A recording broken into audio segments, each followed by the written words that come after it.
Welcome to Real Nerds. After a week absence, the one person everybody wanted to hear is back. I'm Ryan. To my left is James. And to my farther left is Brad. Brad has to talk loud because the mic has to pick him up. We have new mics, and we haven't quite worked out all the kinks, so... So hopefully it sounds amazing. Because Brad's listening to it right now. He's actually listening as headphones on. And you guys sound great. Good. And that's good because I think people are only tuning in to hear your voices anyway. Come on. I'm just here for technical and once in a while a funny comment. Hey, you might want to hit the cat. She's fucking with the wires. I listened to last Mia? week's episode. Yeah, It was come on. wonderful. There's nothing to play with, Mia. It's okay. She's not. Ryan, don't throw the cat. Oh my god. That joke will never actually play because your wife will not listen to this. I'll put a splatter sound effect in later. Nice. Actually, I found out my mom listens to the podcast. Oh man, I gotta stop swearing so much. You know, my watch my mom language. says that we're funny. Oh, good. Sweet. Yeah. Finally, someone said it. After a year of doing this, we finally Not got some- quite. It's June. June will be Almost. this full year. Oh yeah. Almost. We're getting there. Hey, anyways, we saw Star Wars Episode 1, The Phantom Menace, in 3D.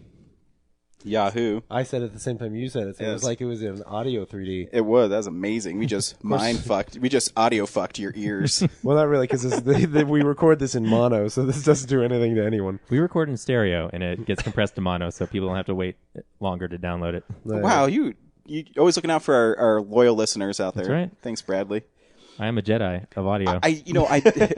We're climbing up on the old iTunes download thing. I've been checking really? it out. Oh yeah. Did you get my email about if you actually look at all the podcasts ahead of us, they haven't been updated since like 2009. Yeah. There's that one that Diggs, who's always comes up number one. He hasn't done a show like since 2007 or something. What the hell? So we're like, it says we're like 22nd, but we're actually we have newer episodes. So Yeah. And we do a show every week. Every week. And it's free. We're just, dishing it out. And you know what? Ryan's mom thinks we're funny. And that's all that matters. Yeah. Because if anybody's opinion about our show is valued, is our mother's. Yeah. And she's not biased at all. Well, I won't let my mom listen to it because I swear too much. That's all right. Your mom has to know eventually you swear. She does. My mom just got used to it because my older brother cusses all the time. So it's just something you do. I've heard your mom swear. Anyway, this is beside the point. Anyways, back to movies. Brad, you got a box office report for us? I do. I have the report right here. We'll burn through it. Chronicle was number one this week with $22 million, followed by The Woman in Black with $20 million. Then third was Gray, fourth Big Miracle, $9 and $7 million apiece, and then fifth was Underworld Awakening with $5 million. Not that surprising last week. Yeah. I figured it'd be a tie between Woman in Black and Chronicle. I didn't think Chronicle was strong enough to... Yeah, it's kind of shocking because those found footage movies usually do really well, and I thought that movie was actually marketed really well.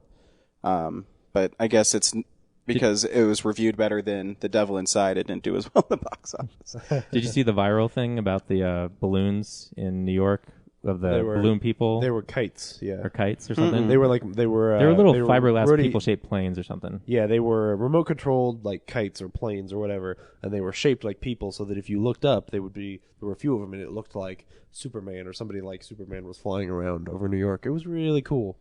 Nice. Yeah. Yeah. So that's the box office for this week. Nice. And then DVD releases? Yeah. We doing that? What's coming out Yeah, next what's week? going on? Did we introduced that last week, right? Yeah, we did. Yeah, so Ryan's not familiar. We started talking about DVD releases. So Nice.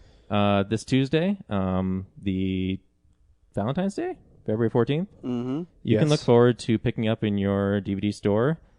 Well, I don't know if you look forward to The Rum Diary. Boo. DVD and Blu-ray. Hey, it's better than last week. The Lady and the Tramp came out. That's a great movie. The Human Centipede 2 on DVD and Blu-ray. Oh. Paranormal Activity 3 was on the list. I thought that already came out on DVD and Blu-ray, but maybe it's like a bare bones edition. I saw it this week when I was at Best Buy. Well, today when I was at Best Buy getting Lady and the Tramp. On the shelf. Paranormal. Yeah, so I don't know what that's about. But then there's also by Criterion, 3 Outlaw Samurai on DVD and Blu-ray. Beavis and Butthead Volume 4 on DVD and Blu-ray.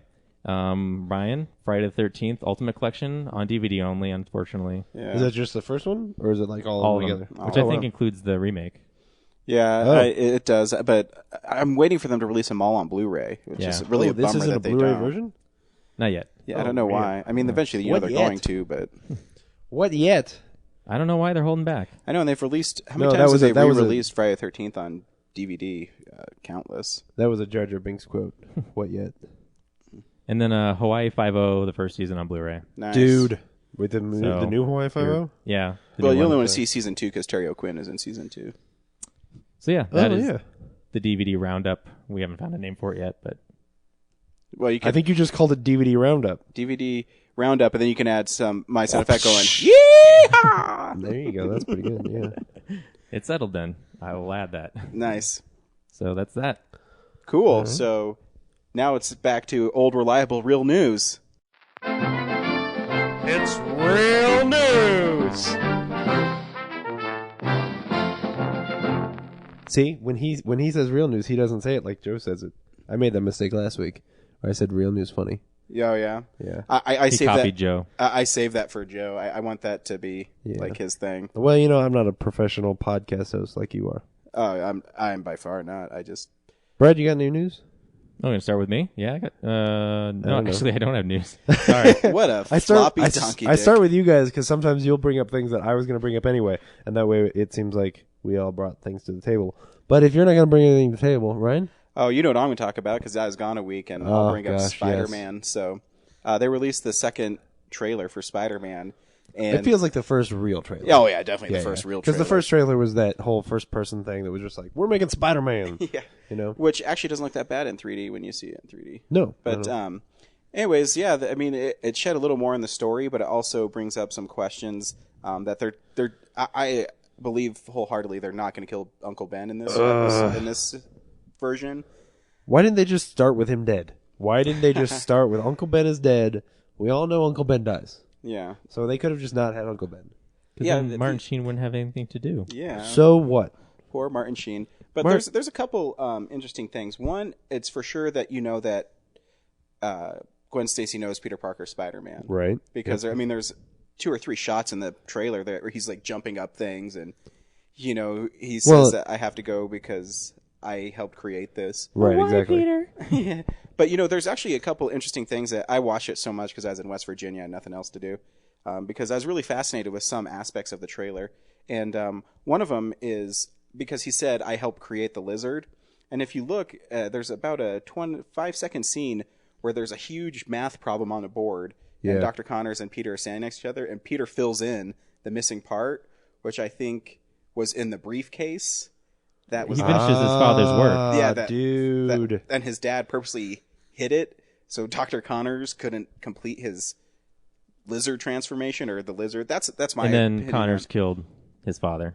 or some maybe. Yeah. The trailer for me kind of, I feel like it telegraphs the movie for me. Yeah, it's Yeah, missing, but with Spider-Man, more Spider-Man. it's Yeah. it's missing some beats. And there's a couple cool things that I noticed in the trailer when he shoots his webbing, it lights up red, and like a powder shoots out too. So it shows that it's a chemical compound that he created. which is cool. And there's a couple quick shots of the lizard. One I actually think will look really cool in 3D when Spidey's swinging around the TV antenna and kicks him, Yeah, absolutely. which I think will look really cool. All in all, I actually think the movie looks really cool. They're taking a lot of liberties. In the Spider-Man, but that's okay because the thing with comics is they always retcon things all the time, and as long as it's told well, I can live with it because it has a lot of Ultimate Spider-Man in it.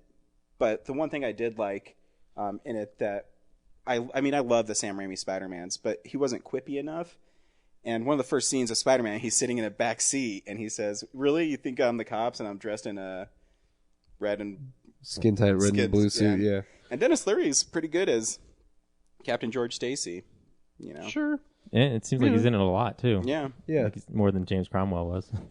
Yeah. Well, The other thing I noticed is I was thinking, how the suit kind of looks like, a rolled out basketball? Mm-hmm. Yeah. I was thinking today, like, maybe that's part of the movie is he made the suit out of basketballs that he, stole from school and painted and then threaded together. There is a publicity I think still you're of onto him something. playing basketball. Absolutely. So Yeah. Yeah. There's a long montage of him carving up basketballs and Maybe it's sewing basketball intentional. parts together. But let me ask you Yeah. guys a question. I was listening to people talk about it, and Oscorp. Would you pronounce it Oscorp or Oscorp? That's Oscorp because it's short because it's a short for corporation. corporation, right? And I was not It watching, is not Army Corps. It is not Yeah. an Army Corps. I was Yeah. listening to these guys talk about it, and they said Oscorp. I'm like, I don't think that's right. No. I didn't think so. All right. Anyways, so that This was my, coming from the guy who mispronounces actors' names all the time. yeah, Yeah, but Exactly. But you know how to read, so that's different. yeah. Wait, whose actor's names do I mispronounce? Oh, I'll do a montage show. Ray Park. I'm just staring at this picture of Darth Maul. That's why he keeps coming up.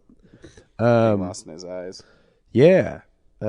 News this week. The Rock wants to be president of the world. That'd be awesome He does. because he'd lay the smackdown on any terrorist group. Actually, all he said was he was getting interviewed, and people were asking him about how it was that he knew that Osama bin Laden was dead before anyone else knew. And basically, all he said was like, "Yo, The Rock has friends." And then in the conversation, he said that he would kind of like to go into. He's thinking about maybe going into politics. And the nice thing is that since he's born in America, he can actually run for president. And then the people have blown that into like, The Rock wants to be president. He's the next Ronald Reagan, but with more muscles. I think he's kind of kidding, but Is this an old story? Because I heard about No. this when bin Laden was killed. Like, Well, the reason, The But- Bin Laden but- part, but they were interviewing him for Mysterious Island. yeah, the thing about him saying he wanted to be president was not until this week. Oh. Yeah, he was being interviewed for Mysterious Island. can you That's smell the bill we're cooking? Yeah. Why should we see this movie instead if we saw the first one? Because The Rock was in it. That's what he said. right. I totally expected you to want to see that instead of. Well, no. I haven't seen The Tooth Fairy. I'll see The Rock when he does cool things. Funny you say that because I watched part of the Tooth Fairy today. Did you really? Oh Yeah. gosh, I had my headphones on while I was working, so I watched the Tooth Fairy. I didn't hear it and follow the plot. Do you need to? No, it looked ridiculous. This week, Ridley Scott has pretty much signed on to make a Blade Runner sequel, prequel, something. He doesn't know what it is yet. There isn't a script. He doesn't even know if Harrison Ford is in it. But that's going to happen, which is exciting. And he also said that there's going to be he wants there to be a Prometheus 2, which is pretty cool. It's neat to me that Prometheus 2 is not just Alien, like that, because it's unlike with the two versions of the Thing, it's not one leads it directly into the other, which is kind of what David Lindelof said that he wanted to do with that movie. But that's cool. I'm excited anytime Ridley Scott says he wants to do science fiction. Yeah, because you miss him doing it. He did a lot of those serious movies for a while. Yeah. Which, I mean, I love some of those movies too. Like Matchstick Man is awesome. But Yeah, I agree. A Good Year isn't. Nope. You saw that? I didn't. Yeah, because no, that I did. was a time when I still don't really like Russell Crowe very much. Yeah. So I'm like, ugh. Another Aussie actor has taken his place for you. Yeah. Sam Worthington. It's just those Australian fuckers, man. Yeah. They're all over the place. They are. Man. The fuck? Yeah, that was like, I saw A Good Year because I was a really big fan of Ridley Scott at that time. Because I was like, man, every movie that he was making at that point was just amazing to me. And then he made A Good Year, and I was like, I can't make excuses. I remember for that this. as a huge flop. Oh, yeah, no, absolutely. I don't even know what he was trying to do, but anyway.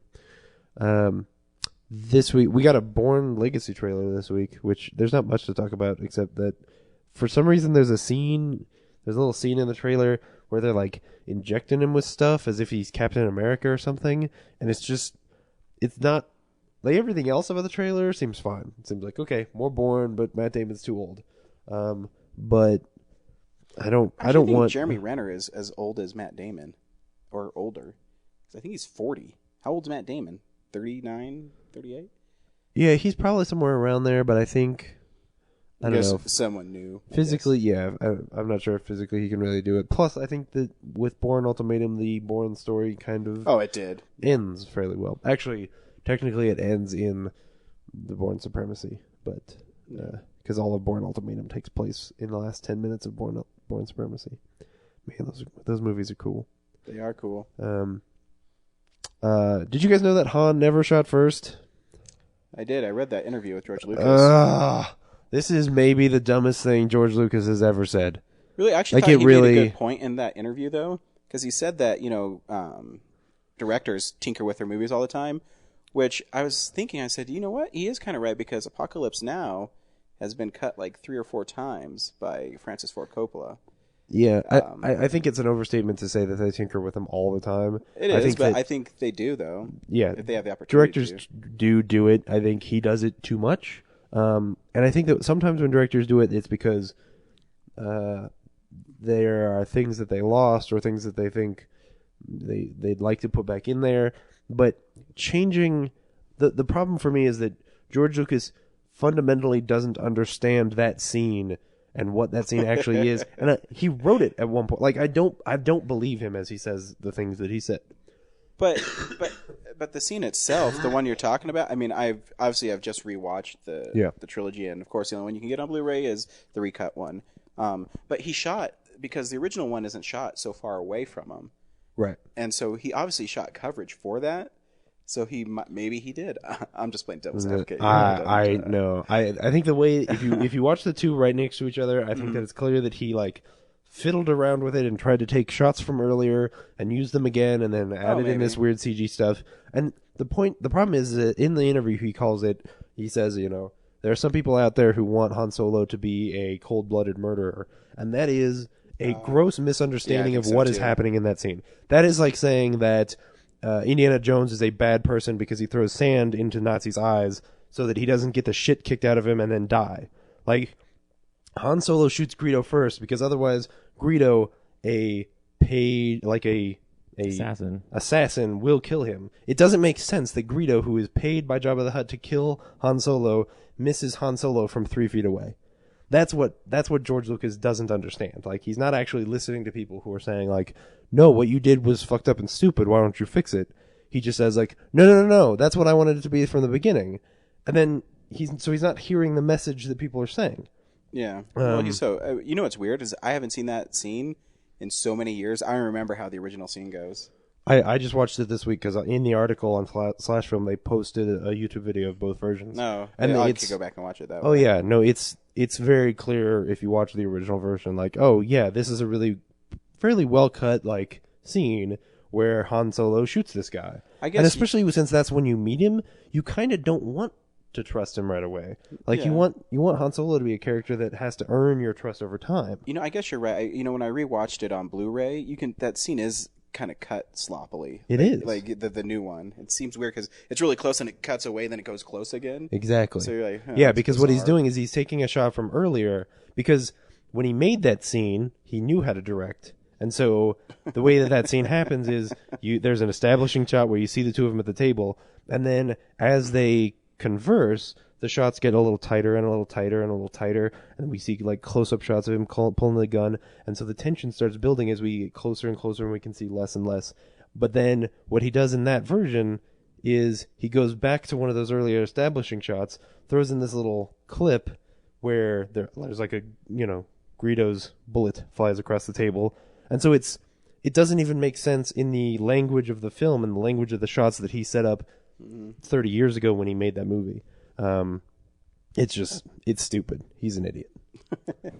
And he got more of your money this week, so he did. $15. He still wins. Stupid like a fox. Did you guys get the toy when you went there? No, we didn't. They were out of the. You mean the glasses? No. When I went today, they gave us like little toys too. What? Yeah. What kind of toy? It's like a little. Well, I gave them all to my nephew, but he got a snow trooper, a Luke Skywalker, and a Darth Vader.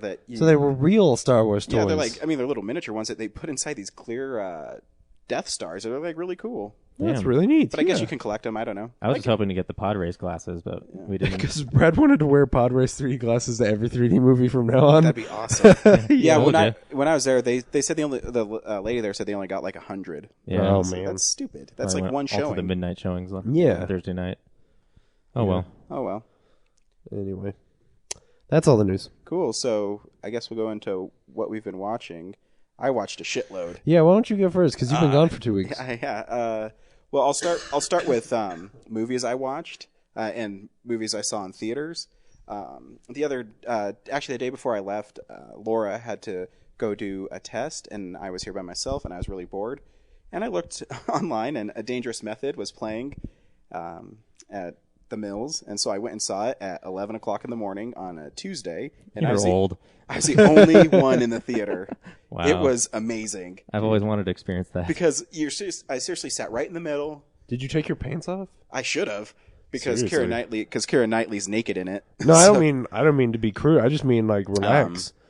We get But to watch it your was living room. it was nice, and because a movie like that, because it's so quiet, and it's really a character driven movie because it's Carl Jung, who's Michael Fassbender plays, and Viggo Mortensen, who he plays Dr. Freud, and it's literally them talking about this girl who Keira Knightley plays called Sabina, and how it's really bizarre. And what I love about David Cronenberg is I've been a big fan of his later movies, and usually I'm not a big fan of kind of the really slow dramas, but I love A History of Violence. Eastern Promises is really good, and then this one is really good too, because it's all dependent on how well the actors play. Yeah. And Michael Fassbender's awesome. And the story is Carl Jung is a huge admirer of Sigmund Freud, so he gets this crazy girl come in, Sabina, but she's from a wealthy family, and he doesn't know if he can cure her, but he does this thing where he sits behind her and just hears her voice, talks to her, so she answers questions truthfully without her seeing him, and so she can't elicit a reaction from him, I guess.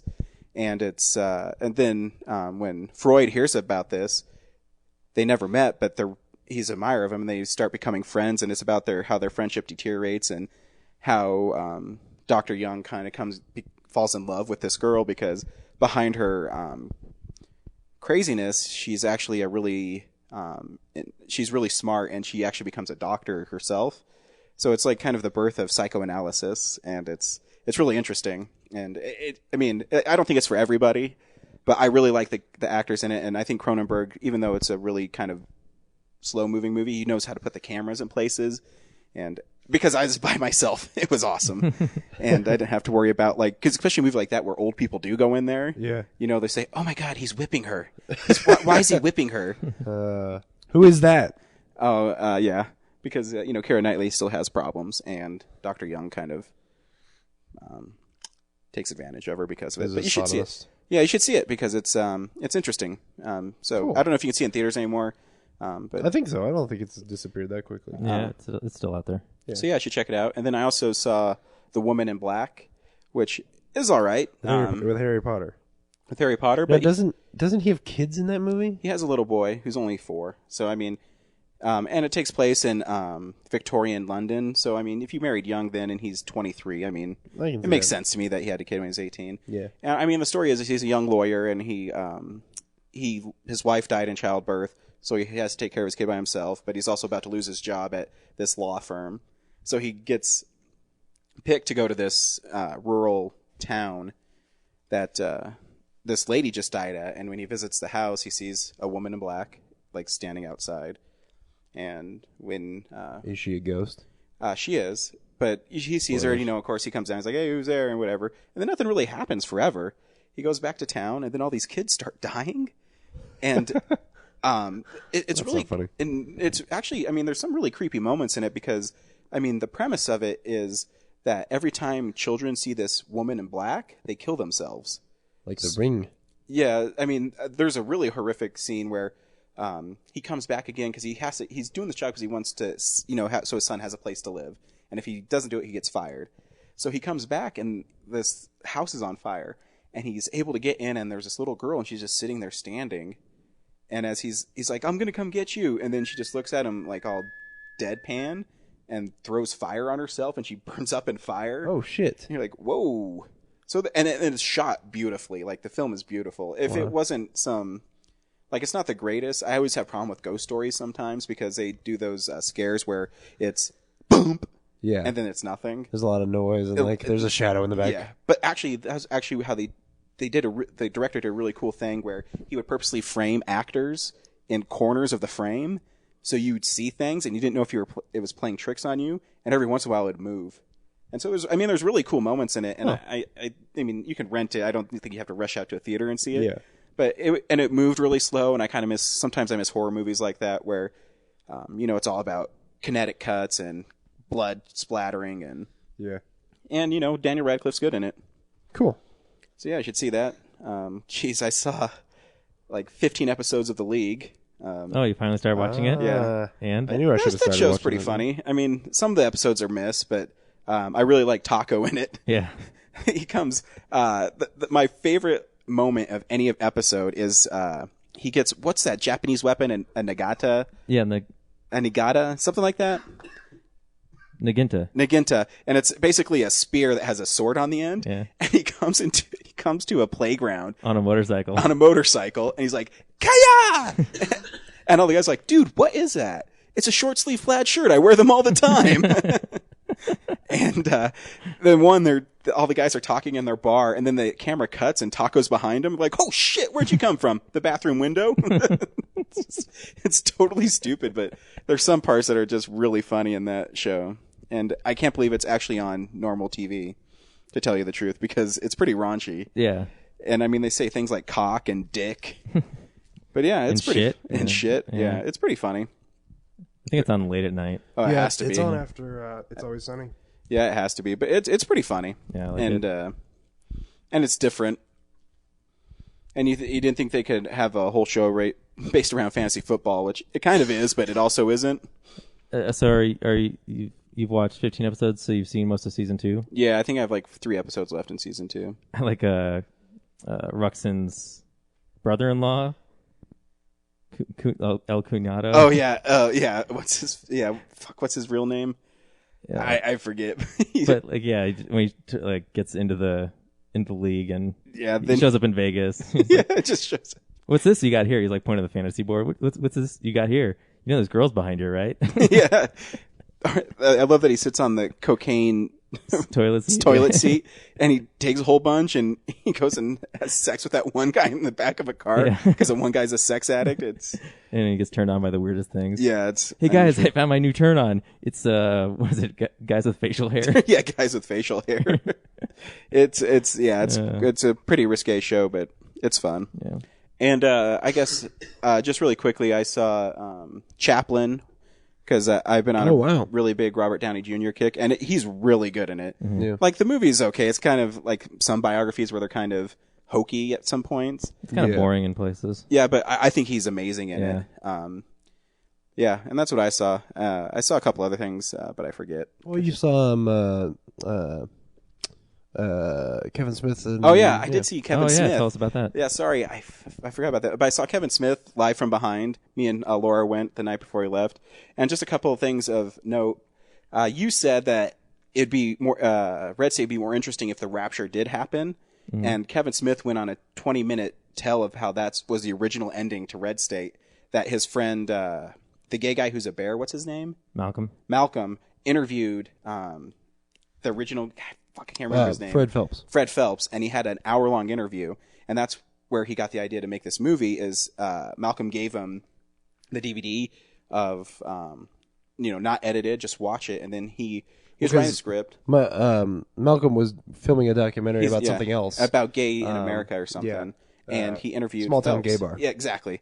And so he decided he's going to write a movie of this, and Malcolm was like the guy who's his cheerleader. Every 10 or 15 pages, Kevin would send him the script, and Malcolm say, "Oh man, this is fucked up, man. What are you doing?" And then he got to the end, and the end was that noise, and he sent it to Malcolm, and Malcolm sent him an email back and said, "Hey man, what's your plan for this?" And he said, "I don't know yet." He says, "You don't have the balls to write a rapture ending." He's like, "Fuck you, man. I'll write it." And the original ending was that noise happened, and everybody's chests started exploding. What? And so everybody's chest would start exploding, and the character John Goodman played went to the ground and covered his ears, and it went really silent. And A lot like Dogma. yeah, exactly.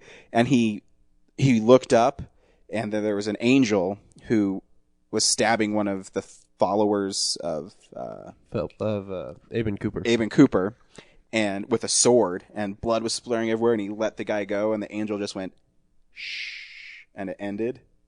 And that was the original ending to it. And then he sent that to Malcolm, and Malcolm sent it back. He's like, "You're going to make this movie for $5 million? That's like a $40 million ending." And so he rewrote the ending to it. And I thought it was really interesting, and he told it really well. And it would have been a very interesting ending to the movie. It's a shame that that's not shot because yeah. And he touched on that some people loved his ending and other people didn't love it. He said Quentin Tarantino loved how he ended the movie, And if you look at Quentin Tarantino's favorite movies from last year, Red State's one of them. And he also brought up that Jason Mewes is producing and editing Jay and Silent Bob's groovy cartoon movie, which if you watch the end of Dogma, the original, at the end it says Jay and Silent Bob will return in Jay and Silent Bob Sell Out, spelled C-E-L-L, as cell shaded. And so I think that's the original movie that now they're making. And it's supposed to come out, they're going to premiere it in Toronto at the film festival, and then it'll be out on DVD later this year. Very cool. And it's done by the guys who did the animation for his Smodimations. Yeah. And I guess it's really funny, and I guess he shot an ending with him and Jason playing the parts of Jay and Silent Bob at the end, and like a live action one. So cool. They will return. So that's kind of So those cool two things I saw. Got him back into the coat. Yep. So that was the two interesting things from it, and that's all the shit I saw. I saw more, but cool. I talked for too long. No, Somebody that's else good. can go. Yeah. Wait, it's my show. Fuck you. I can keep on talking. What else I saw? I'm just kidding. Were there a lot of stories he's holding that thing that you had already heard? No, I didn't Cool. hear a lot of them. And a lot of people, or he did say a funny thing. One guy asked me, he said, "So you do all these all the time? How many times do you hear the same question?" And he said, honestly, I don't get asked the same question very often, because it's like, if you've seen the London one, the guy asks, if you were half man, half sausage, which way would you have it? Bottom sausage, top sausage. And he says, I ask questions like that, where Scorsese says, oh, if you, with this shot of, whatever. And he says, no, I get stuff like that. Or would you fuck me? Or things like that. And so that's why he likes doing it. And yeah. That's interesting. And he hit somebody's back to one movie. Oh, really? Yeah. Yeah. Good. I always thought that needed to happen. Yeah, I think so too. Yeah. That's it. Cool. Brad, what have you been watching? I've got a lot of stuff too. Well, go. All right. Oh, wait, I didn't talk about Quarantine 2 that I saw, guys. Wait, Terminal. they made a Quarantine 2? Yeah, it's terrible. Go ahead, Brad. What? Oh, man. Wait, does it have, what's her face in it? No. Oh, she probably dies in the first Quarantine, doesn't she? She gets does. dragged Well, she away gets from- dragged away. If you've seen the trailer, you've seen the end of Quarantine, Yeah. by the way. That's, yeah. I've never seen Quarantine, but I've seen the end of Quarantine. You have. No, go ahead. Quarantine 2. No, I'm not going to talk about it. It's terrible. It's terrible. It's literally these people are on an airplane, and this dude smuggles infected rats because he's part of the cult. You have to see the first Quarantine; it's retarded. Sure. But he takes infected rats on the airplane, which in Quarantine the zombie quotes virus is transmitted like a rabies disease. Yeah. So he brings infected on this airplane, and this dude gets bit, and they have to land in a terminal. And Do they quarantine the terminal or the plane? They do. They quarantine the terminal after the plane Quarantine the plane lands. would be more interesting. Because you would just watch everybody on the plane die, and the movie would be 15 minutes long. Yeah, if you actually want to see not too bad of a movie with zombies on an airplane, see Flight of the Living Dead, which sounds terrible, but it's actually kind of a funny B movie. Cool. Right on. Okay. I'll start off with the part movies, the halves of movies I saw just today. Wait, you saw halves of movies? Yeah. Tooth Fairy, like I just said, and then Okay, that's justified. Oh, I'm drawing a blank. Forget it. The movies I saw in theaters up till now. The Theater of Bizarre I saw last week. It's an anthology of horror films. More like an anthology of student horror films. Ooh. It was I wanted to leave halfway through because it was so boring. Where did you see it? The Esquire. Oh, okay. Midnights at the Esquire. Cool. It was either that or 3D porn. So Oh, I would have done 3D porn for sure. I've seen porn at the Esquire. what? Didn't you go with my wife to see Italian Stallion? I did. Ah, that was in 3D. No, it wasn't in 3D. I didn't say I'd see it. I saw 3D porn. Yeah. Anyway, the Theater Bizarre. It's an anthology of horror films. One of them is directed by Tom Savini. Which Nice. is interesting. Was his good? He's usually pretty good as a director. Nah, they were all really mediocre. Even his. Bummer. And His was actually Quarantine 2. Terminal. I Could have mean, been. like the gore was cool and everything, and like he was cool in it. But like after watching 4 others, like leading up to his, they're just kind of subpar. It's like someone collected all the best student films and added them to like this big. Like the photography is poor in a lot of them. Bummer. The acting is poor. Like there's some cool ideas, and the encapsulating story of this girl who is just hanging out in her room and looks across the street and sees the theater's door is open. So she sneaks in, and then there's like this puppet show going on, like this marionette show of like full-size people, but they're painted up like dolls, and they're like kind of doing the robot moves, and they're telling these stories, and she's just sitting in the audience listening the whole time. And then each story will come up.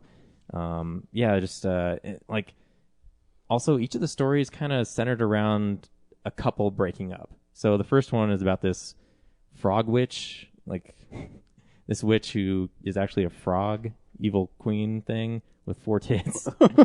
Yeah. So there's this couple. It's like shopping in some European town, and the girl's like, "Oh, I like those earrings," and they look like costume jewelry. And then like this old lady comes by, and she's all creepy and stuff, and the boyfriend is really fascinated by I think pagan symbols and weird architecture. They're like looking around the town, like there's this, stone carved face in the wall, and he's like, "Oh, and that's this thing from whatever," and then the history behind it. And then it just cuts to they're driving around the mountains, and then they just stop in the middle of nowhere, and there's this cross sticking out of the ground, and he tells the story behind that thing. And then they show up at that old lady's house, which they manage to find, or he does. He just takes off on his own, and she stays behind and gets a massage. And he finds that old lady's house in the middle of nowhere. Like, he didn't accidentally find it. He went there on purpose. Like, when did he get her address? And like, and he shows up there. And, Google Maps, baby. Yeah, and so like she does this reading with him, and then I think she drugs him with tea or something, and then and then she rapes him. Yeah, she rapes him. Oh God! Wait, whoa! Yeah, coming from the writer. He thinks she looks like a attractive, sexy woman, but like she's actually the frog woman. Do they show him fucking a frog? Pretty much. And then the girlfriend's like, "Where's my boyfriend? He's late. He's not answering his phone." So she just goes out and finds the house herself. No. Yeah. There's a spotlight illuminating from the house, like the bat signal, as we can find it. No, it's just she navigates these mysterious roads and she walks. Actually, I think she takes a taxi cab and then she walks the rest of the way and finds it. Yeah, it doesn't like, make I'm sense. not going any further up there. I've been to that lady's house, and she is no good. And then she breaks into the house, and then the frog queen chases her out, and she hides in the car, and then the frog queen's already in the car somehow and kills her, smothers her with slime, and then the boyfriend wakes up he's like, "Oh my God, what did I do?" And goes outside and is like, "Oh, what's the car doing here?" And it doesn't. You just said the sentence, and then the frog lady was already in the car somehow. Yeah. Yeah. So you're saying a frog queen is not terrifying, is what you're saying? No. And that's just the first of like 9 stories. There's 9 of them? I think 9 or 7. How long are they? I was like, it seemed like an eternity. It actually was a 2-hour movie, I think. So basically 15 minutes Just each 10 one. minutes I guess, of like, I try not to think too much, but actually, like, I like architecture. Why are you raping me? There's a frog lady in the car. That was the whole short. and then like the second one is this guy who's like super needy. Like this girl he's like abusive, but he's also like super needy. Like he's mean to her, but doesn't want to let her go. And then like she's trying to get rid of him. And there's another one of people who just binge on sweet snacks. And like that girl is trying to break up with that guy. And he's like, "Oh, why?" And like they're constantly stuffing their face. And then eventually in the end, like she belongs to this group of Twinkies cannibals. in the car? Yeah, Twinkies, cake. Like they're just constantly. eating... No, I mean they get attacked by a giant Twinkie monster. No, not that much. Okay. That'd be sweet. She belongs to like a group of cannibals. And How big is the Twinkie? That's a big Twinkie. And I said that'd be sweet. Dude. Pun No, after I got pun. that. I was, Ghostbusters. Another one is this girl hunts homeless women, kills them, stabs their eyes with a needle. What? Sucks out their essence and then injects it into her eye. Wait. Stop it. Sucks out their Like essence? Austin Powers and the Like- Mojo?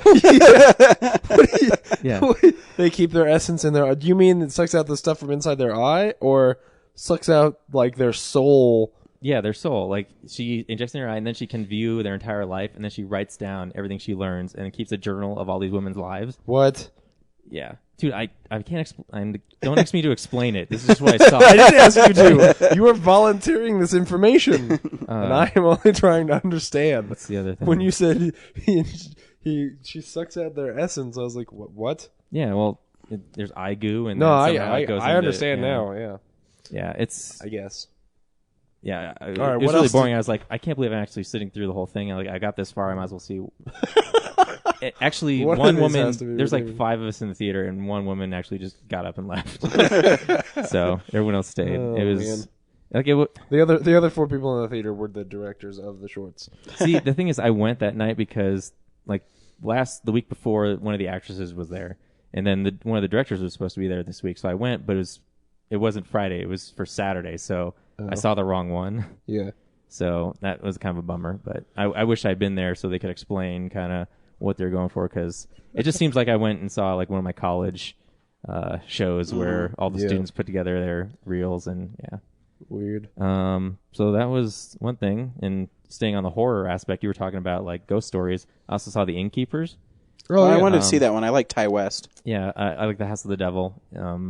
And again, it's another movie where it's a very slow burn. It's very quiet, but it takes a while to get to like the payoff. But it's a good exercise in just creating tension and fear out of silence, and there's a lot of good character development. Like it's actually kind of funny, like funnier than House of the not that House of the Devil is funny, but like the characters, there's a lot of humor in it, despite the fact there's like this big ghost story going around. Mm-hmm. Yeah. There's these 2, I forget the names of the characters, but there's a girl and a guy, and the guy's like he builds a website based on the ghost story of this hotel they work at, and it's closing down, so there's like 3 guests there, and they're kind of ready for it to all be over. This is like their last night there, and the girl's just kind of, I think she's just out of college. She doesn't know what she's doing. So she's just kind of dealing with the fact, like, I work here. I don't know what I'm going to do next. And then the guy, he's nerdy, and he makes a ghost website based on it. And there's, I'd say 60% of the movie is them just sitting at the front counter. It's almost like Clerks, except they're innkeepers. Yeah. And they're just chatting back and forth, and, it's like a 3-chapter thing. Like the first chapter is like day 1, and like chapter 2 is like the new guest. So it's these little vignettes. Actually, it's a lot like Clerks. It's broken up into sections, and they're just kind of talking and like screwing around in the hotel most of the time. And then the third act really gets into the meat of the ghost story. Yeah, oh, nice. So it's there's a lot of like walking down halls, and you hear sounds and stuff, and yeah, just creating. See, I like ghost stories like that. I mean, there's I don't know if you saw an old movie with George C. Scott called The Changeling, and it was kind of the same thing where there's something going on. It wasn't loud noises always.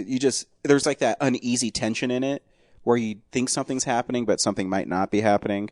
That's cool because I read an interview with him about that movie, and I guess the place they're filming at is supposedly really haunted, and that's where he got the idea for the movie. They actually stayed in that hotel while they were making House of the Devil. So oh, nice. Maybe that's where he got the idea of the movie, because yeah. The House of the Devil is really cool too, because it's a slow burner one too, until that girl got shot in the face. Yeah, and then you're like, whoa, what's going on here? But yeah, that's cool. I really wanted to see that movie. Yeah, and then ending, you really feel like, oh, sad.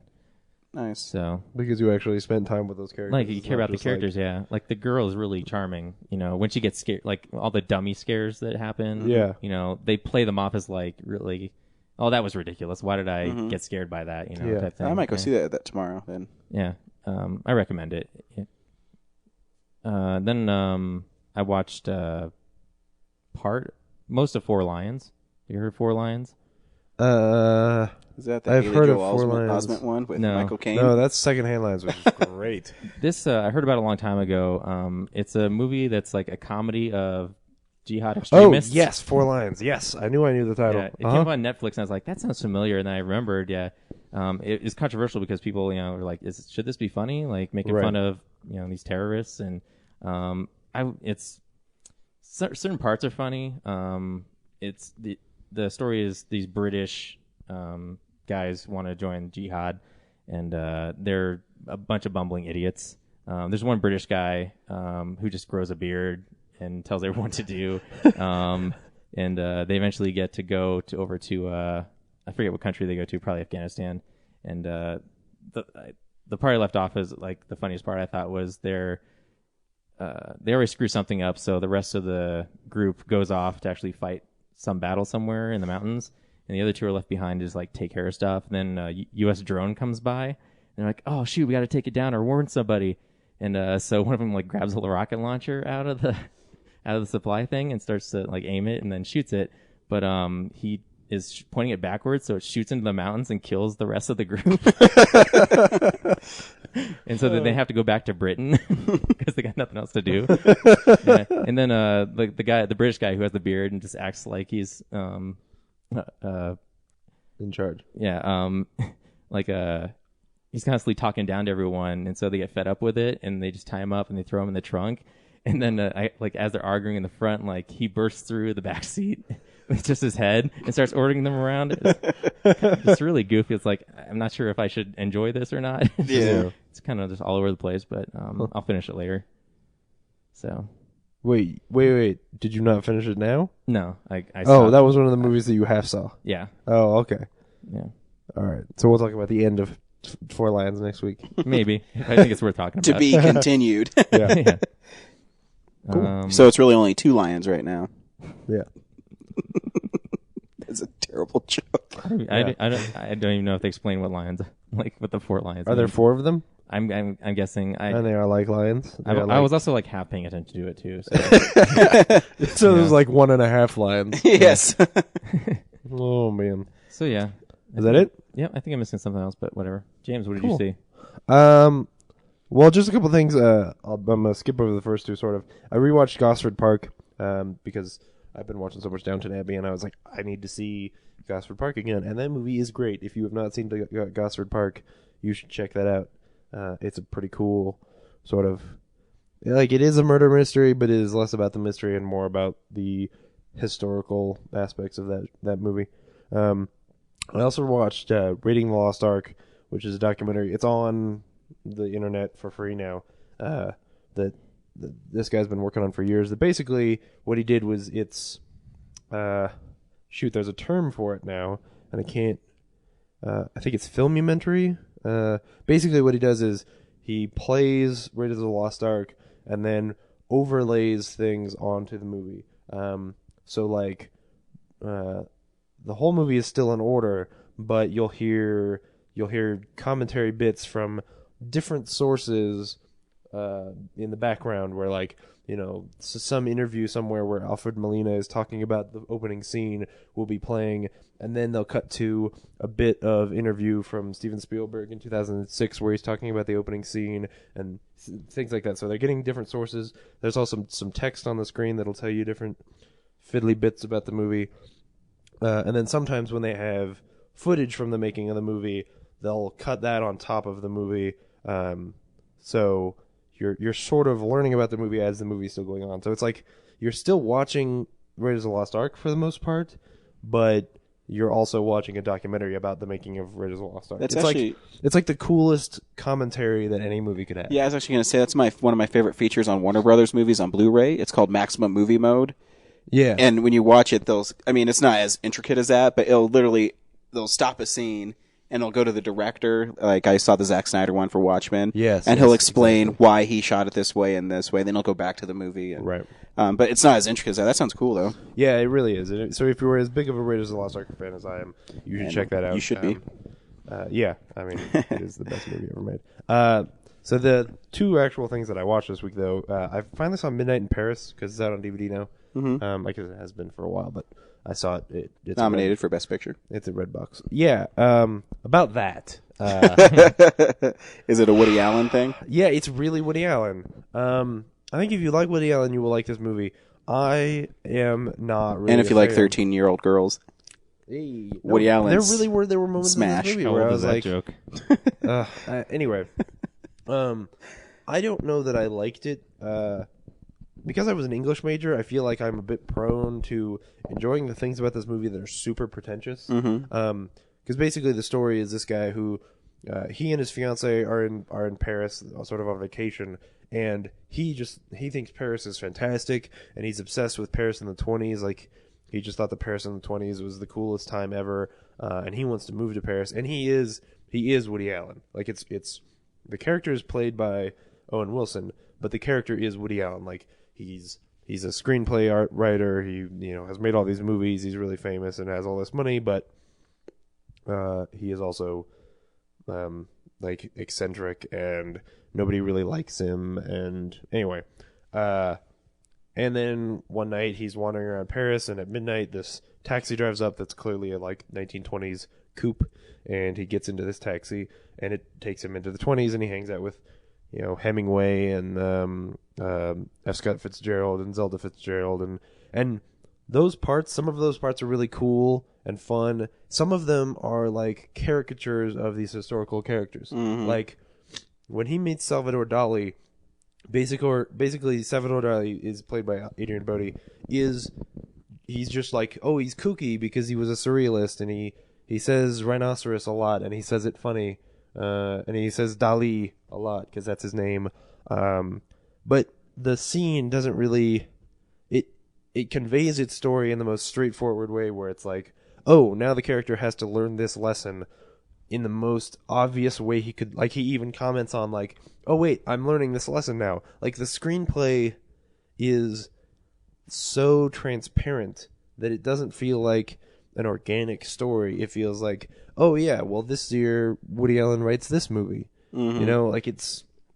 I feel like, considering the fact that this guy writes a movie every year and has been doing it since, the beginning of Dirt, he should be better at writing screenplays than this. But it's sort of his style. His style is like, oh, well, I'm very self-aware, and I don't like it. There are parts of the movie that are really fun, but at the same time, the main character is not a good person. I don't like him.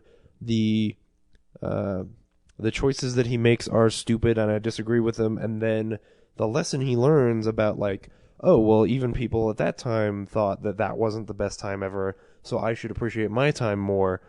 He then, the end of the movie, he goes back on that and doesn't appreciate the things that he had at the beginning of the movie, and, like, it doesn't make sense. And so, no, it shouldn't be in the top 10 over movies like Super 8, which I also watched this week, and it's amazing.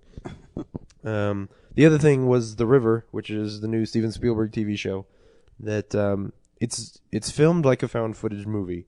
And the story is that basically Bruce Greenwood plays this guy who he's kind of like what's his name, Crocodile Hunter, Steve Irwin. Steve Irwin. He's kind of like Steve Irwin, but more about nature and such than just animals. But he is like Steve Irwin in that the story is that everyone in the world really grew to love not just Steve Irwin but his family. And so in this show, he plays Bruce Greenwood plays Emmett Cole, who everybody in the world really loved Emmett Cole and his family. And then Emmett Cole goes missing in the Amazon, and his family goes looking for him. And this is many years after, like, his son has grown up, and his son and he are sort of estranged, and so they have to play with that. And because it was a TV show, they take a film crew with them, hoping that they will find this host. And then as they get up there, basically, I don't think it's spoilers to say that supernatural things start happening and they start finding actual magic. The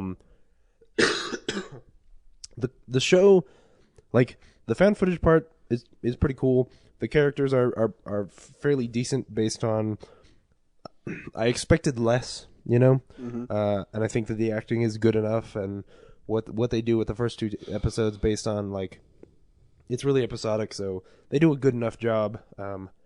But my problem is the first two episodes are both ghost stories, and it doesn't show, like with X-Files, which you had a ghost story, you had an alien story, you had a monster of the week. I think it was a mistake for them to do two ghost stories in a row, because it makes me feel like, well, is every week going to be, oh, well, this week we find the ghost and she drowned, and now there are these dolls and the dolls are spooky, and next week we find the ghost of this old man and he was murdered in a tree, and so now the trees are spooky. Like, is every week going to be the same kind of, well, it's just a different ghost? Because the first two are kind of like that.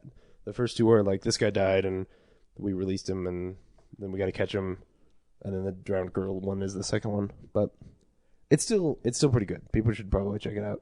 Especially, I think, if you like that kind of story. If you do like ghost stories, if you do like supernatural horror kind of stuff, you should probably see it.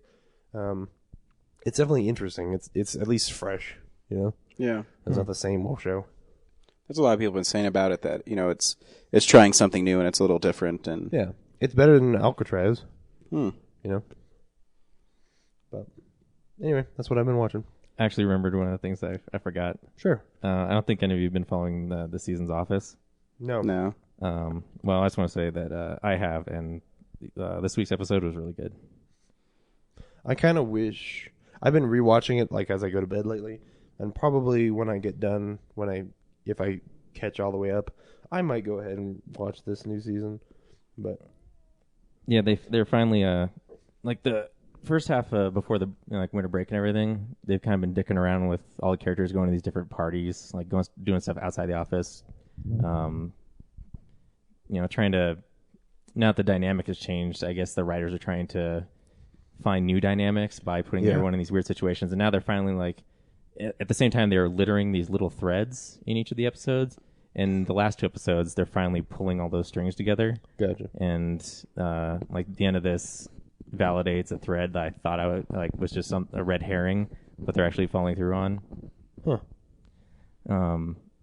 It's that I think they're trying to break up Jim and Pam. No. Yeah, I am not watching that season. which terrifies me. I am not watching that season. That will really screw with the beauty of the show. few seasons of the show. story Yeah. of the show. I hope they don't do it, but gosh, they've been really teasing it. So hopefully they've also been tearing Jim down a bit, because in the episode prior to this one, he got caught lying to the whole office about jury duty so he could have extra days off. So he's been kind of getting dragged through the mud a little bit, getting a tarnished image. So I'm that's what makes me worried that this bringing Jim and Pam up because of the temp that they hired to fill in for Pam is she's been having dialogue throughout the other episodes where she shows that she has an interest in Jim, and the commercial tag at the end of this week's episode confirms she's talking to one of her friends we're going to Tallahassee, just us and a couple other people, what else is there to do except for us to hook up? So it's No. Hopefully it's just Jim realizes that how much he loves Pam, and yeah, it'll be okay. and then Or Michael Scott will make an appearance in Tallahassee and scare Jim straight. yeah, but I hope they don't go that way, because it would really just hurt Yeah. that whole beautiful first 4 seasons. It really would confirm the fact that season should never be made. I will say, that you brought up NBC, that there's a chance Community will be back for a 4th season, because there's shows on NBC, Whitney and Are You There, Chelsea, or whatever. Yeah. They're doing so bad that they have nothing else to put in its place. So there's a chance that Community will live on manna from after this, heaven. because they won't have any shows to fill it in, because they've already. It's not only those They've two already ordered shows. their pilots at this point. Yeah, they've already. Those 2 shows are probably not coming back, and there's a couple other shows on NBC that have no chance of coming back.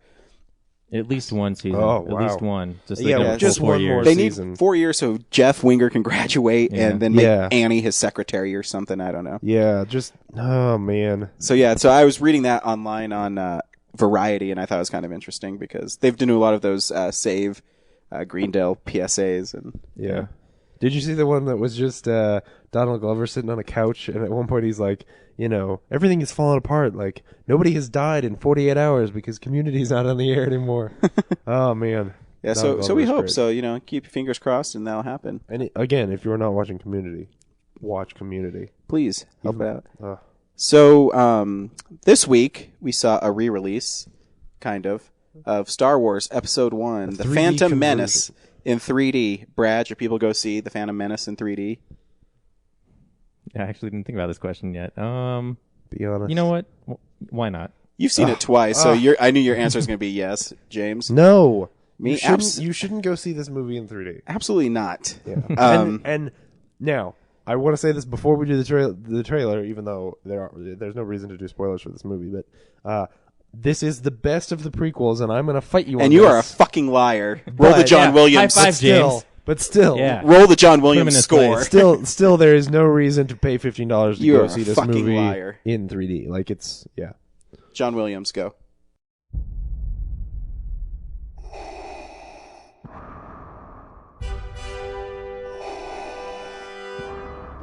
The greatest saga of all time is coming to the big screen in spectacular 3D.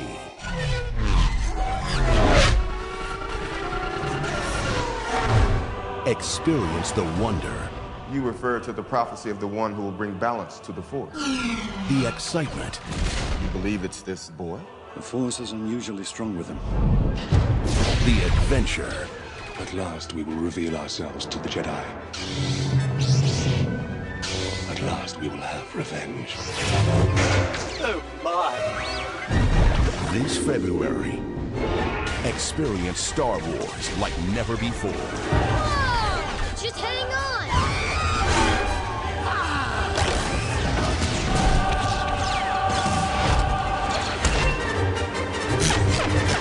Wipe them out.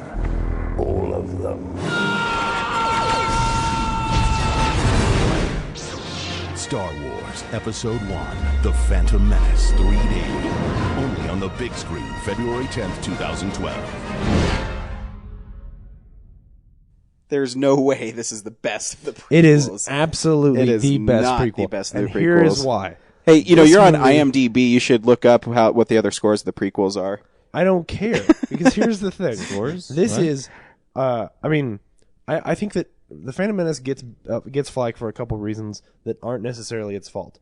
First of all, it gets flack because it is the forerunner of the prequels. It is the point at which people went like, it was the one that had the highest hopes and was conversely that much. See, much I disagree disappointed. because I think the biggest problem people have with that is the stupid juvenile shit in it. I mean, it's absolutely, but there's stupid juvenile shit in all of them. I think the juvenile stuff actually starts in Return of the Jedi. Oh, absolutely. Where Yeah. I think the first two have a little bit, not even that much. You can't even like pinpoint one, but I think Return of the Jedi has so many. And and when people say, Return of the Jedi is one of the better ones, I totally disagree with that too. But it's the juvenile stuff is mostly just the Ewoks at the end, like Or the dancing and but anyways, back to Well- the Phantom Menace. Because I don't think it's because of high expectations, because you're let down because Jar Jar Binks is so terrible. okay. That's the other thing is Jar Jar Binks because- becomes a like And I guess not even Jar Jar Binks, the whole Gungan thing is just terrible. yeah, no, it is. You know what's weird though is that I saw it for the second time today. If it wasn't for Jar Jar Binks, I probably would have fallen asleep in the movie because like he's the only like manic, exciting action throughout all the dramatic parts. Like Yeah. there's a lot of just exposition and political But I think dialogue that's really super boring. And But I think that's better than a lot of the stuff, though, because I think the political part plays a huge role in, like the overall arcing. it's important part to the of- plot for sure, but it's executed so uninterestingly. There's a couple things. First, okay, the one thing This that is the gonna be other a two long podcast. prequels have that It's this one already an hour doesn't. in. The one thing that the other two prequels have that this one doesn't is that they have a main character. In the second two prequels, those movies are about Anakin Skywalker.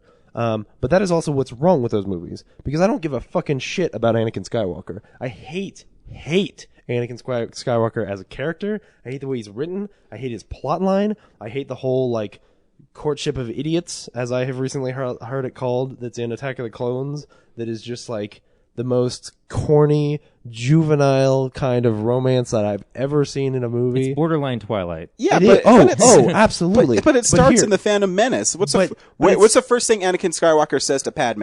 Are you an Are you an angel? But hold on, it's Exactly. a couple scenes in this movie. Phantom Menace has the most coherent plot of all of the prequels.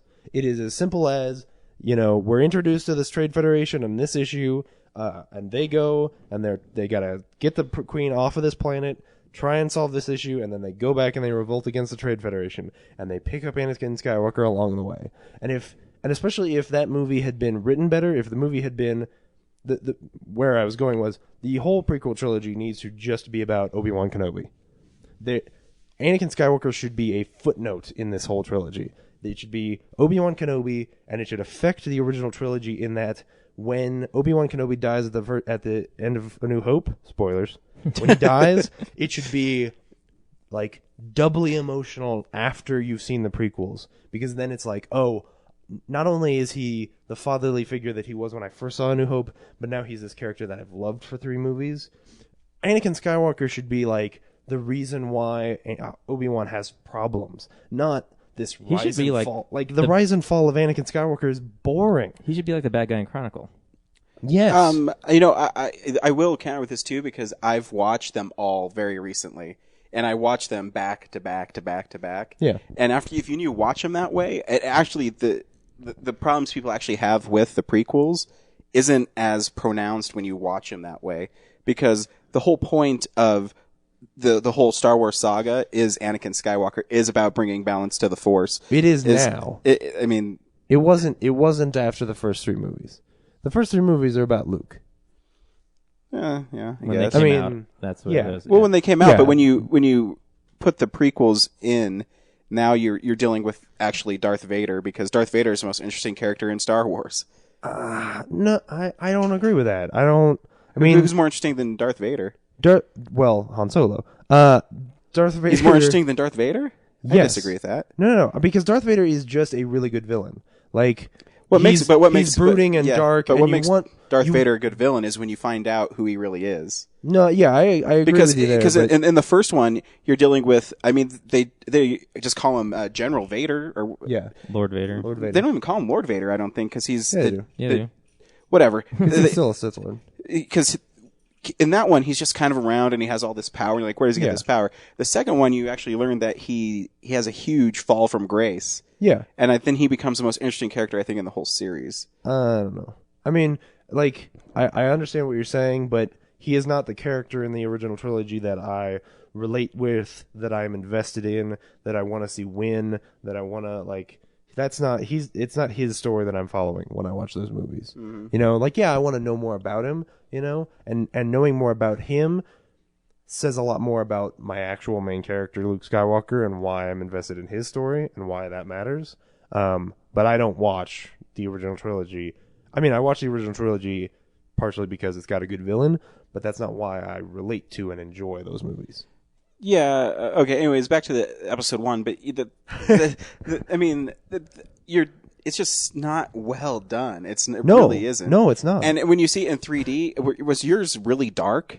No, ours was not. There's parts. parts. It was dark. Yeah. There's parts No, I like, didn't. especially with the one I noticed the most But was that wasn't when my biggest problem with it. little Anakin was he was in some sort of transporter, and it was nighttime, and there was just tons of fuzz, and oh my god, it was Yeah. terrible. Which theater did you see it at? I saw it at Flatirons. Oh, we went to the Continental, so we had different projectors. Yeah. Probably. Oh yeah, I had a feeling it was that. But I will say, Well, and that also lends itself to part of why Brad convinced us to do this is because this is the only of the trilogy. This is the only one that has scenes that are shot on actual film, Yep. which means that this 3D conversion, says the most about how the original trilogy in 3D will feel. And I don't think it's real good because unfortunately the scenes that are shot in 3D or that are shot on film they look kind of grainy. They look kind of dark. They're really fuzzy and blurry compared to all the action. yeah, is did you CGI. feel it blurry. was really blurry? Yeah. Even my nephew he asked me. I took my little nephew to it. He says it's hard for it looks like they're fuzzy. He said that Yeah, to me. you'll have like CGI built Coruscant in perfect resolution, and then all the Right. actors in front of it will have this kind of like that. Was it like the N64 games, like fuzz, like blurred over textures and stuff? Yeah. Yeah, absolutely.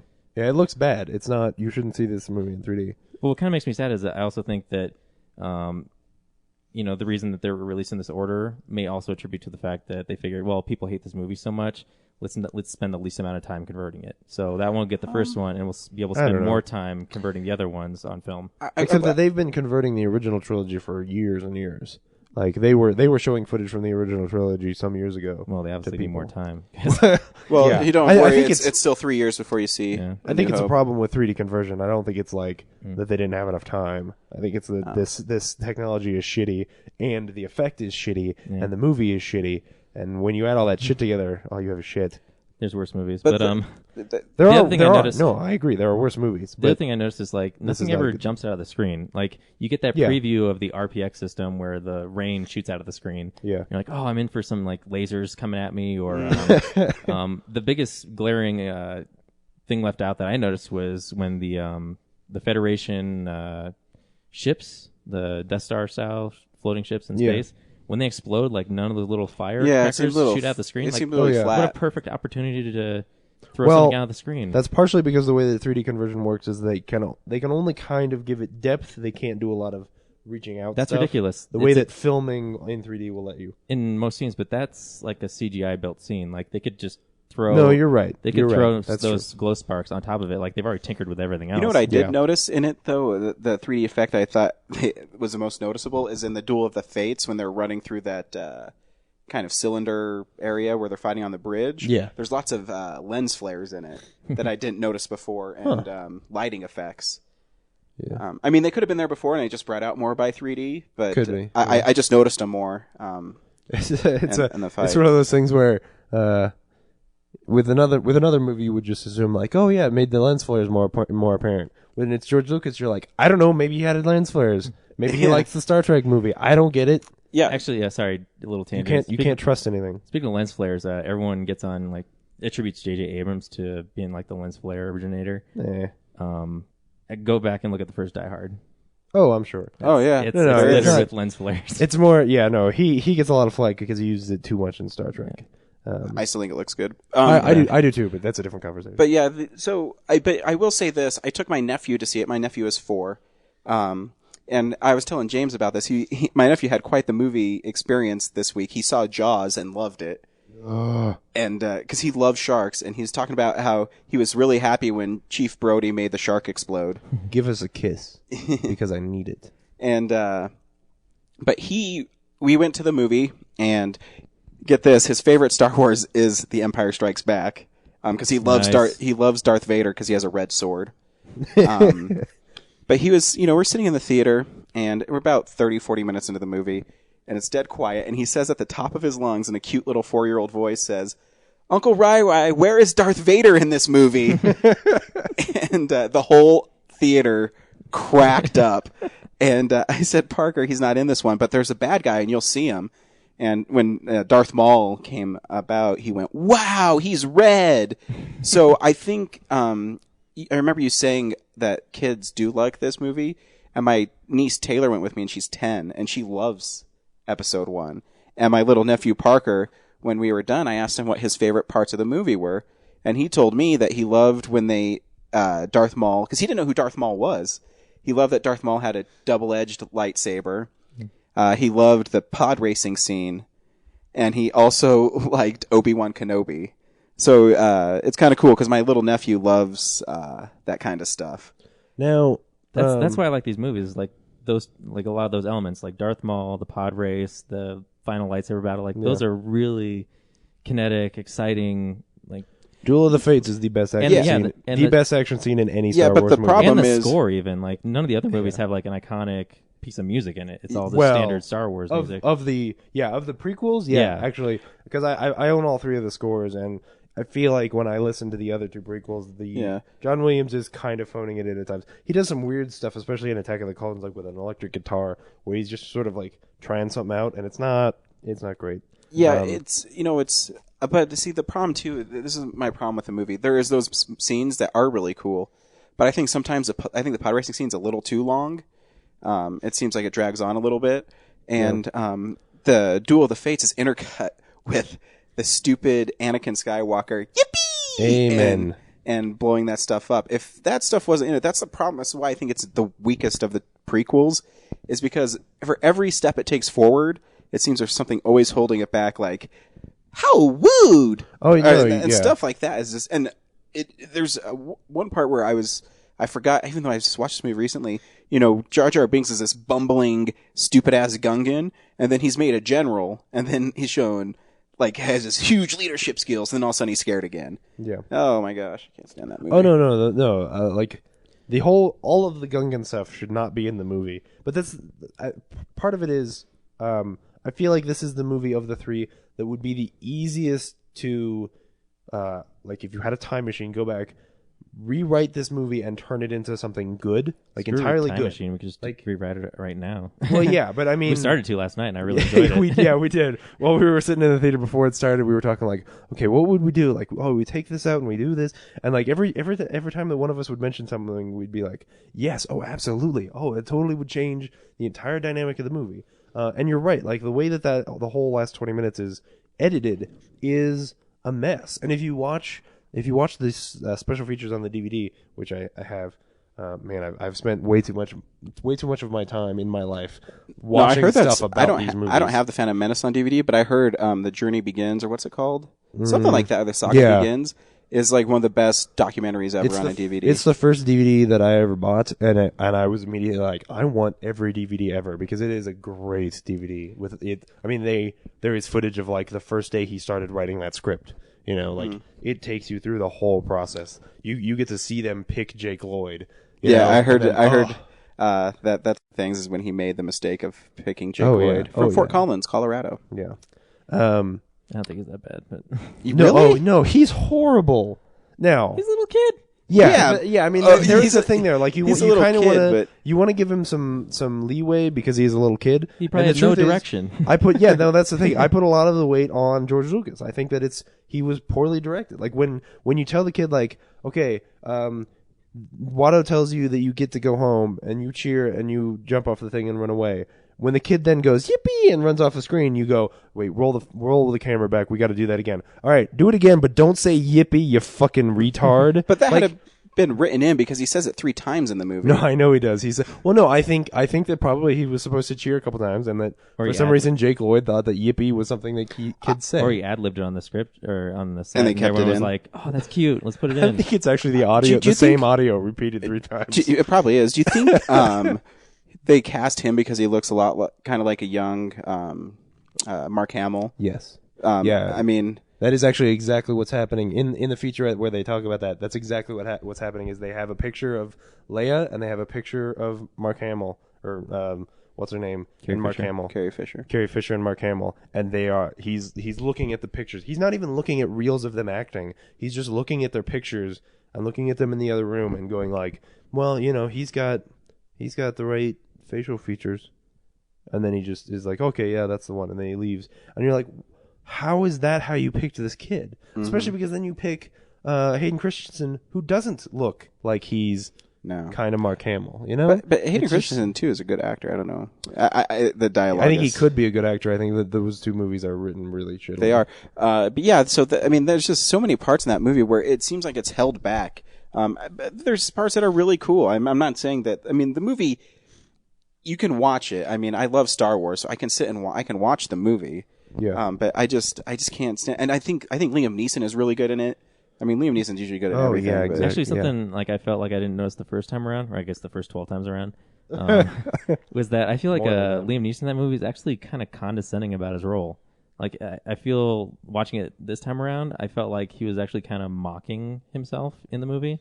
Like the way he delivers lines and his kind of attitude, like Qui-Gon Jinn's attitude, kind of feels like he doesn't exactly want to be there. And I guess that's part of the character is Qui-Gon Jinn's sort of like a rebel Jedi. Like he's there's like this subplot that they don't really touch on, that he's constantly like going against the rules of the Jedi. There's a part in the movie where I kind of agree with that, and I don't think it's because he's condescending. I think it's because he's the people he's acting with. It's the scene where he's at the dinner table with Anakin, Jar Jar, and stuff. And where there's it's really minute, but you can pick it up. Jake Lloyd says something, and Liam Neeson kind of has this beat where he pauses. And he's like, "Oh man, I got to act the fuck out of this." And this kid can't act. Like literally, you can kind of sense it. And then because he's talking about, "Are you here to save us?" Yeah, "Are you here to save us?" He says, "No, I'm just here to whatever." And you can tell that he's such a better actor. Even the way he delivers lines makes it more believable than that stupid idiot fucking kid. And when the kid has to talk to like Watu or Sebulba, and he's like, Uka Slimo or whatever, Slimy. I forget what he says. Yeah, no, I know what you're saying. Tatooinian or whatever. No, Jake Lloyd is horrible. Yeah, so I think no getting around that's that. why I can't get behind this movie, and that's why I don't think it's better than the other ones. I do want to ask, when you saw When you saw Attack of the Clones or Phantom Menace in theaters, did you hate it? I don't hate it. I don't. Well, but I mean, did you feel the way you do now? Yes. Okay. See, because that's kind of different because since I was 12 when I saw it, I thought it was great. I even liked Jar Jar Binks because I was 12, and I didn't understand how comedy works. I just thought, oh, well, I'm supposed to be laughing, so I guess I should. So that may be part of why I like this one more than the other ones, because there is a part of me that was like, no, when I was a kid, I can forgive some of the stuff that's juvenile and stupid because there was a time when I liked it.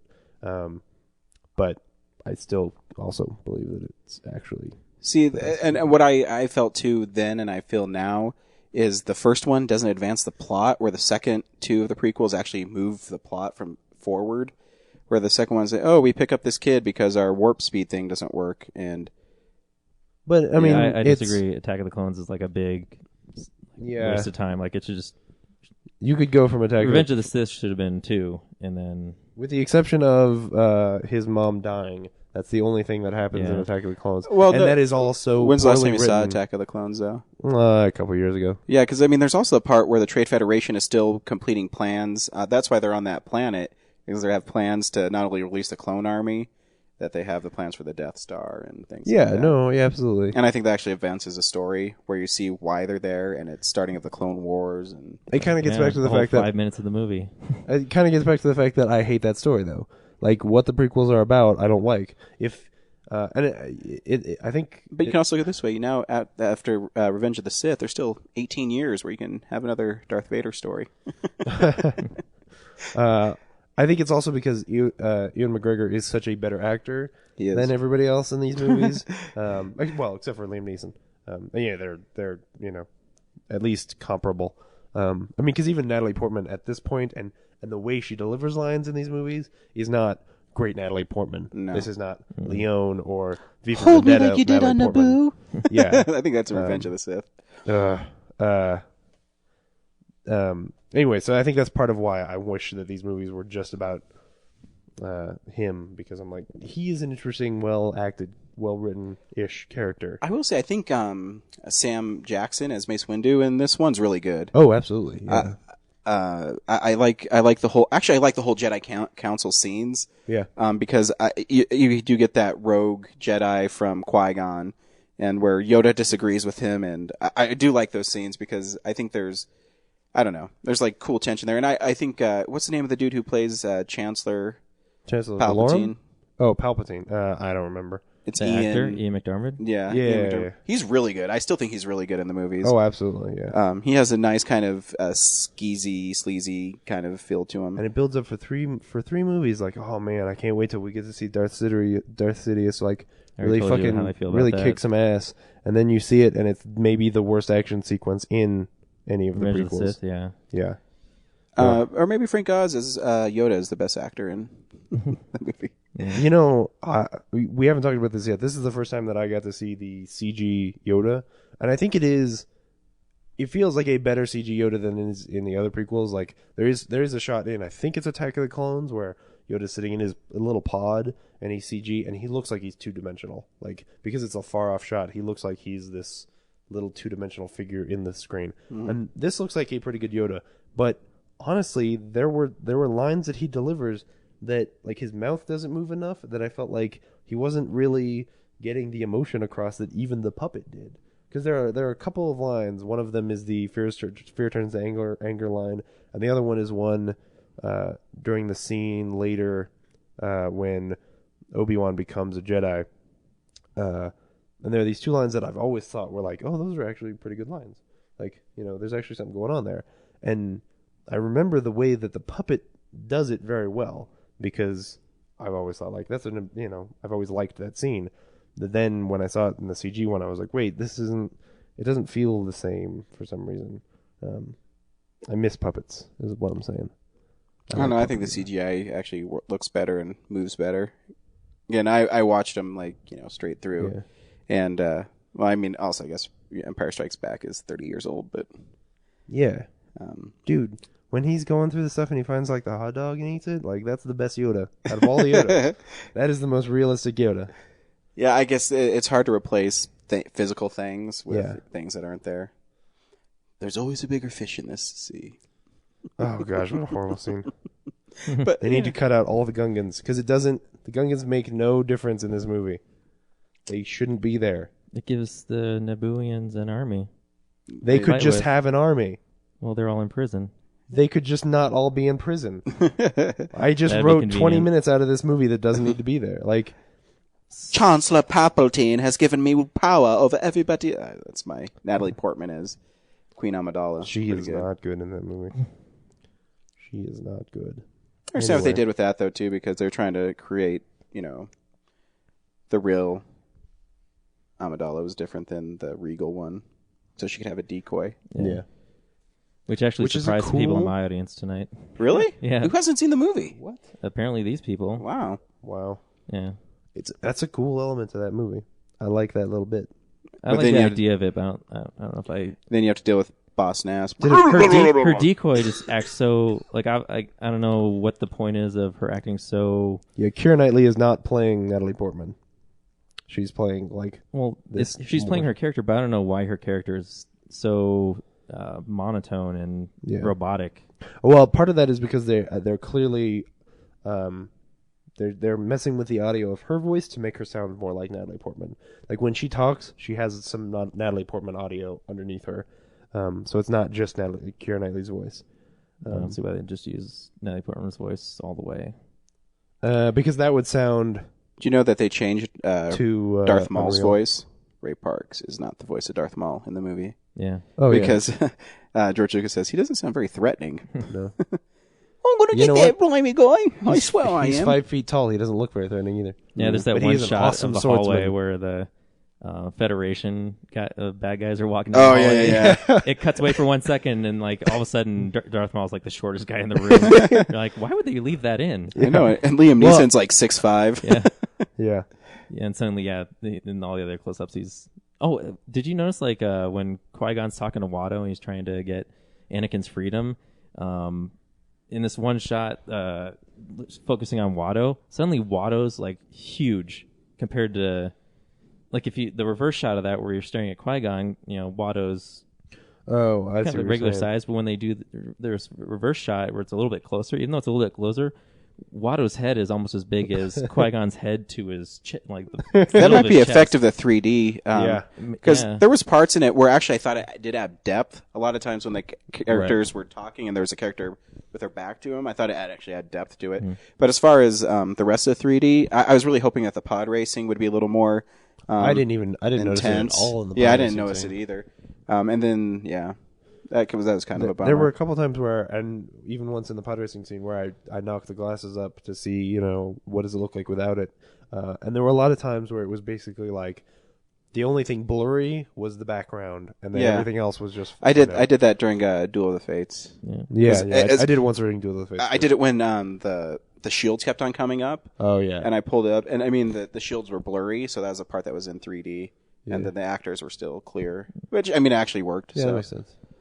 Man, A lot of the 3D in the movie, like, what bothered me is there's a lot of shots of just there's 3D stuff in the foreground, and then instead of having a middle ground and a background, there's just the foreground and the background's totally flat. Yeah, actually, I was gonna rewatch it on Blu-ray because I think there was a couple different shots at the beginning when the Jedi Council, the Jedi Ambassador's ship comes in.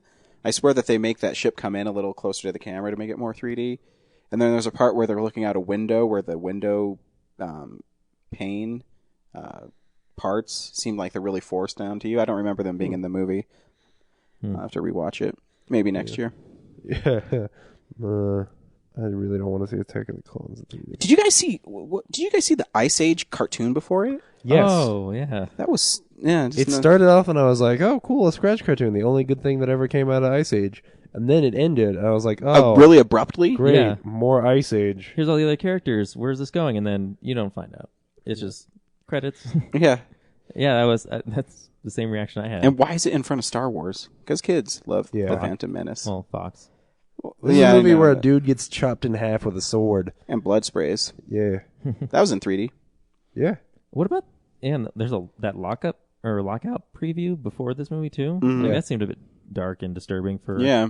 Oh yeah, no, there should not have been a cartoon in front of this movie because it is not really for kids. I was excited though when the Spider-Man trailer started and people saw the Spider-Man. They cheered in my theater. Oh, cool. So that's kind of cool. Because I was kind of worried that this Spider-Man kind of go by unnoticed this year.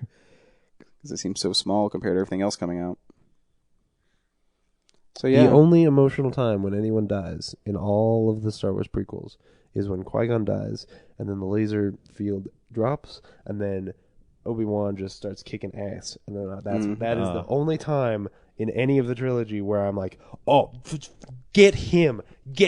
I was actually thinking that today on my second time. I was like, after all this time, like as soon as that shield drops, like that's the most exciting part. It is of that battle. It's like he just lays into him. Busts the dual saber in half, and they do all these flips back and forth. I am in the movie more at that point than I ever am in any of the prequels. And the way it's cut, like leading up to it, like it's flashing back between Qui-Gon and Darth Maul fighting. Then you cut to a shot of Obi-Wan's face real quick, and he's worried, and then it cuts back to a little more fighting, and then it does it like one more weird time, and you're like, it gives you that impression like something's up, and then it happens, and you're sucked in, like kick his ass. Because remember, Jedis can see things before they happen. It's so good. Oh, and there's that. Oh, I told you there's that line that Qui-Gon has in the very, very beginning. Or no, it's during the it's during that Skywalker horrible dinner scene at the dinner scene where like, he's like, "I wish that Jedi couldn't die." Oh yeah, So I picked up on that when Brad, I was 12. You've been kind of quiet. Why do you like this movie so much? Have I been quiet? I thought I talked a lot. I do think he talked a lot. He just hasn't said why I like. Yeah, I mean that's what I mean. You've been quiet. You haven't told me why you like the movie. Because you've seen it twice. I've seen it 12 times in the theater last time. Well, I think what matters to this review is that we're talking about the fact this is released in 3D. My opinion is the 3D is okay, and it doesn't give me a lot of excitement about the 3 we want to see. If this is the 3D that's going to come from it, I'm still interested in seeing what the digital 3D is going to look like. But the story-wise, like I already told you, like I like the pod race and I like the dual saber battle. Like that, those two things together, like impress me more than all the shitty dialogue and all the just like wasted time in the other two movies. Really, I thought the Obi-Wan and Darth Vader lightsaber battle in the third one was really awesome. I think it's way over the top and drawn out. I think it's weak because there's a lot of just wide shots of them like jumping on things and like floating around. Yeah, it's a lot of just showing off, like, hey, we can do CG magma, you know. But there's also great moments in it too, where they're doing the same lightsaber like moves because it's teacher and apprentice. It just feels fake though. Like this one feels grounded in reality. Like the other one just feels like a real like special effects extravaganza when it's it's supposed to be like a like that's a character development moment where they're squaring off like two ideologies finally coming to a head, and instead you're just treated all as eye candy. Yeah, it does. Yeah, I still think it's sweet. Agree. Anyways, but but to prove a point that when you have better actors, if Ewan McGregor wasn't the guy waiting to fight Darth Maul at the end, it might not have come across as well because you can see in his face that he's worried, and then that last shot you're talking about is awkward. You kind of see that he accepts that Qui-Gon's not going to make it. No, I think the cut's awkward. And that's also part of why. Actually, it's not awkward. It's just like it's unusual. Okay, yeah. And it's meant to do that on purpose. It's like to tell you you're about to expect something. Oh, yeah. So I don't think it's wrong. Or when I was younger, that shot scared the crap out of me. More than seeing Qui-Gon die was the shot, because just the fact that we're talking about this makes it far more interesting than anything else in these movies. That moment is so captivating because you realize that Obi-Wan knows what's going to happen, and because he's behind that force field, he can't do anything about it. And that is just torturous. Actually, speaking of can't do anything about it, it makes that next scene where he's fighting Darth Maul so much more powerful, and you feel the anger in him. Jedis aren't supposed to feel. No, but he does. That's the thing. He does. He's like, no, I'm going to fucking kick your ass. And you see it in his face. You see it in the way that he's fighting, too. It's why he's so much faster. It's also part of why I don't like that fight in that you're talking about in 3, is because I don't feel like this one is Ewan McGregor and Ray Parks. Ray Parks is a stunt guy and a swordsman, so he is really good at that stuff. It's impressive. But that one in Revenge of the Sith, and also even more the one with what's his name, Count Dooku at the end of the second one. They're not as good because they're not as good as swordsmen. Like it's not as fast, it's not as inventive, it's not as exciting. Because it's just like, oh, okay, yeah, here's they trained to do this for a long time, but it's not. The only interesting thing about that one, I think, is that Count Dooku actually uses the Force to move, like not just use his lightsaber, but use the environment around him to defeat his opponent. It's like it just seems like a logical thing that is missing from. Like I don't remember. Well, Darth Vader does it a lot. Oh yeah, no. In that Empire, whole, yeah, he does. Oh yeah, there's that whole scene. Like they get out onto that escarpment where he gets his hand cut off.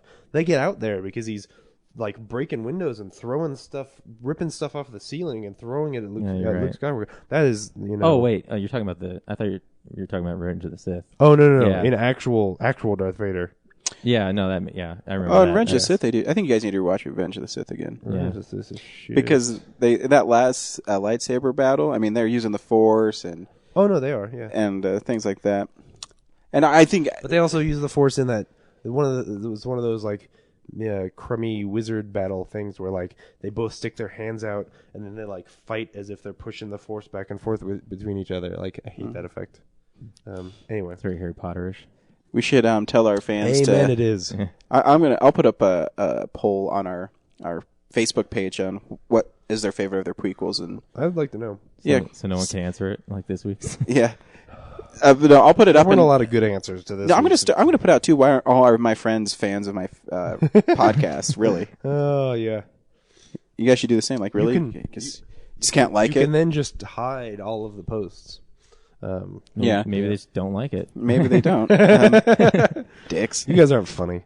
The last podcast was 3 hours long. I'm not listening to all of that. But I'd be interested because I'm obviously in the minority here with you two, and my little nephew loved this movie.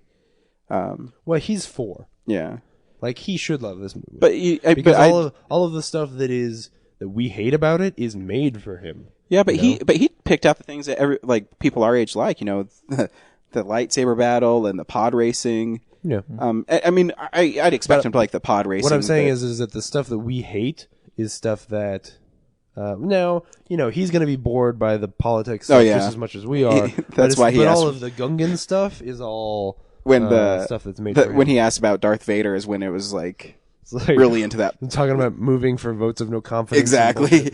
Where's Darth Vader? Where's Darth Vader? It is Chancellor Valorum. Yeah, it was funny. It's just a cool reaction to hear the whole people in the theater laugh at him. Yeah, no, that is good. Because it was cute. Yeah. But, he didn't mention Jar Jar that he liked him.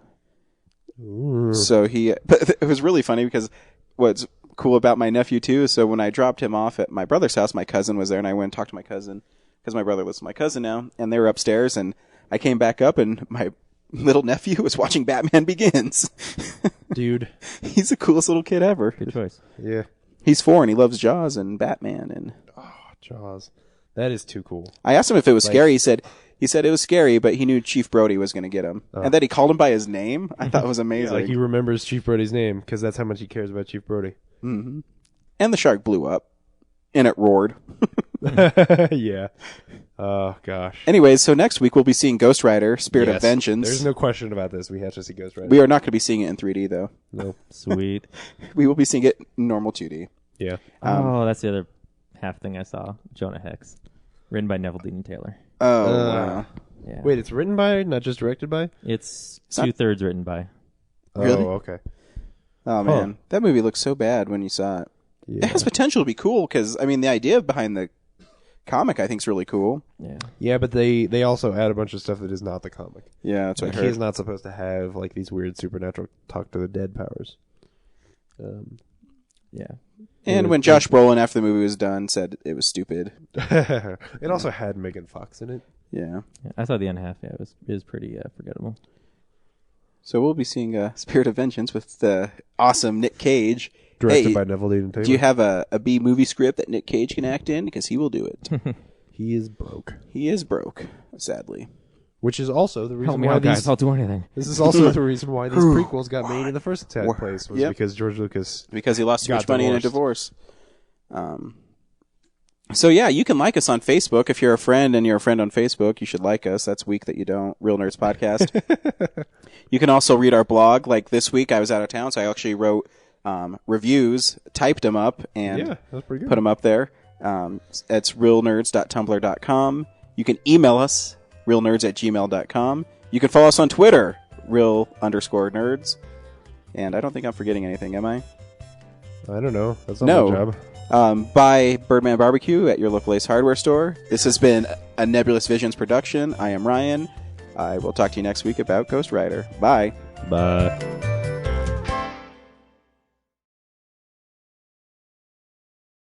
I can hear James breathing heavily. I'm sorry, I'm James sick. is sick. Ray Park is so friggin' short. Ray Park is the shortest man in Hollywood. Ray Park is Darth Maul. Shorter than Warwick Davis? Who's also in this movie. Oh, man. He really is. Look at how tiny he is. That's actually not... that. It looks like him, but that's actually his action figure. That's how short Ray Park is. All right, let's go.